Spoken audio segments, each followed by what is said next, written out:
കൈലാസനാഥനായ ശിവഭഗവാനെയും അദ്ദേഹത്തിന്റെ വിശ്വസ്തവാഹനമായ നന്ദികേശനെയും കുറിച്ച് വിപുലമായ ഒരു വിവരണം താഴെ നൽകുന്നു. പുരാണങ്ങളിലെ മനോഹരമായ ഈ ബന്ധം ഭക്തിയുടെയും അർപ്പണബോധത്തിന്റെയും ഉത്തമ ഉദാഹരണമാണ്. ശിവഭഗവാൻ സർവശക്തനായ മഹാദേവൻ. ശിവൻ എന്നാൽ മംഗളകരമായവൻ എന്നാണർത്ഥം. ഹിന്ദു വിശ്വാസമനുസരിച്ച് ത്രിമൂർത്തികളിൽ ഒരാളും സംഹാരമൂർത്തിയുമാണ് അദ്ദേഹം. എന്നാൽ ഈ സംഹാരം ലോകത്തിന്റെ നാശമല്ല, മറിച്ച് പുതിയൊരു സൃഷ്ടിക്കായുള്ള പഴയതിന്റെ പരിവർത്തനമാണ്. രൂപഭാവങ്ങൾ: ജടയിൽ ഗംഗയെ ധരിച്ചവൻ, നെറ്റിയിൽ മൂന്നാം കണ്ണുള്ളവൻ, നീലകണ്ഠൻ, പുലിത്തോൽ ധരിച്ചവൻ എന്നിങ്ങനെ ശിവന്റെ ഓരോ അടയാളത്തിനും ഓരോ തത്വങ്ങളുണ്ട്. അർദ്ധനാരീശ്വരൻ: പ്രകൃതിയും പുരുഷനും ശക്തിയും ശിവനും ഒന്നാണെന്ന് ലോകത്തിന് കാണിച്ചുകൊടുക്കുന്ന രൂപമാണിത്. ഒന്നില്ലാതെ മറ്റൊന്നില്ല എന്ന സമത്വത്തിന്റെ സന്ദേശം ഇതിലുണ്ട്. യോഗേശ്വരൻ: ശിവൻ ആദിദേവൻ മാത്രമല്ല, ആദിയോഗി കൂടിയാണ്. ധ്യാനത്തിന്റെ പരമകാഷ്ഠയിലിരിക്കുന്ന അദ്ദേഹം ശാന്തിയുടെയും ഏകാഗ്രതയുടെയും പ്രതീകമാണ്. നന്ദികേശൻ: ഭക്തിയുടെയും കാവലിന്റെയും പ്രതീകം.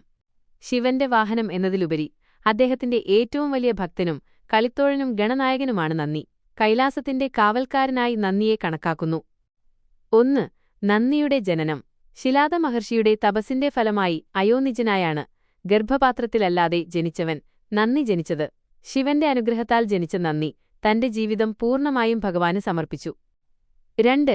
ശിവക്ഷേത്രങ്ങളിലെ നന്ദി. ഏതൊരു ശിവക്ഷേത്രത്തിലും ശ്രീകോവിലിന് അഭിമുഖമായി നന്ദിയെ പ്രതിഷ്ഠിച്ചിരിക്കുന്നത് കാണാം. ഇത് ഭക്തർക്ക് നൽകുന്ന സന്ദേശം ഇതാണ്: ഭഗവാനിലേക്ക് എപ്പോഴും ശ്രദ്ധ കേന്ദ്രീകരിക്കുക. നന്ദിയുടെ കണ്ണുകൾ എപ്പോഴും തന്റെ നാഥനിലാണ്. 3. നന്ദിയുടെ ചെവിയിൽ മന്ത്രിക്കുന്നത് എന്തുകൊണ്ട്? ഭക്തർ തങ്ങളുടെ ആഗ്രഹങ്ങൾ നന്ദിയുടെ ചെവിയിൽ മന്ത്രിക്കാറുണ്ട്. ശിവൻ എപ്പോഴും ആഴത്തിലുള്ള ധ്യാനത്തിലായതിനാൽ അദ്ദേഹത്തെ ശല്യപ്പെടുത്താതെ നന്ദിയുടെ കാര്യങ്ങൾ പറഞ്ഞാൽ നന്ദി അത് അനുയോജ്യമായ സമയത്ത് ഭഗവാനെ അറിയിക്കും എന്നാണ് വിശ്വാസം. ശിവനും നന്ദിയും തമ്മിലുള്ള ബന്ധം. ശിവനും നന്ദിയും തമ്മിലുള്ള ബന്ധം കേവലം യജമാനനും വാഹനവും തമ്മിലുള്ളതല്ല, അത് ആത്മാവും പരമാത്മാവും തമ്മിലുള്ള ബന്ധമാണ്. ക്ഷമയുടെ പ്രതീകം. ഒരു കാളയെപ്പോലെ ക്ഷമയോടെ കാത്തിരിക്കുന്നവനാണ് നന്ദി. ഭഗവാന്റെ ഏതാജ്ഞയ്ക്കും വേണ്ടി അദ്ദേഹം സദാ സന്നദ്ധനാണ്. പ്രദോഷപൂജ. പ്രദോഷസമയത്ത് ശിവൻ പാർവതീദേവിയോടൊപ്പം നന്ദിയുടെ കൊമ്പുകൾക്കിടയിൽ നൃത്തം ചെയ്യുന്നു എന്നാണ് വിശ്വാസം. അതുകൊണ്ട് പ്രദോഷ ദിവസം നന്ദിക്ക് നൽകുന്ന വഴിപാടുകൾ ശിവനെ അത്യധികം പ്രീതിപ്പെടുത്തുന്നു. ധർമ്മത്തിന്റെ പ്രതീകം. നന്ദി ധർമ്മത്തിന്റെ രൂപമാണ്. ശിവൻ ധർമ്മത്തെ വാഹനമാക്കുന്നു എന്നതിനർത്ഥം അദ്ദേഹം നീതിക്കും സത്യത്തിനും മുകളിലിരിക്കുന്നു എന്നാണ്.